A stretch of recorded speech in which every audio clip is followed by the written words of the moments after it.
ఎందుకు ఎండోమెట్రియోసిస్ ఇంత read of the hour అయింది?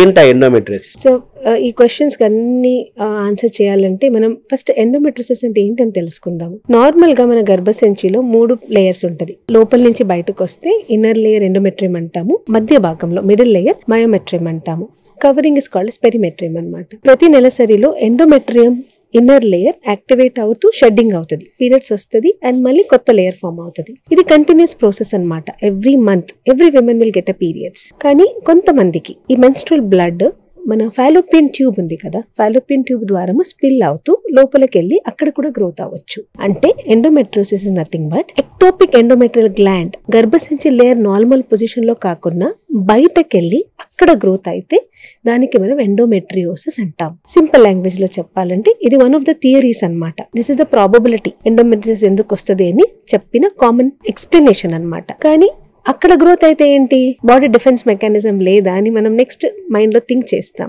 నేచర్ చాలా మంచిగా మన బాడీని, హ్యూమన్ బాడీని క్రియేట్ చేసింది. Every organ as is own function అంటాము విత్ వైటాలిటీ. అట్లాగే ఎండోమెట్రియోసిస్ లోపల ఉన్న మనకి బయటకు వచ్చేసి గ్రోత్ అయినప్పుడు ఒక కెమికల్ రిలీజ్ చేస్తుంది కాల్డ్ as ఇన్ఫ్లమేటరీ మార్కర్స్.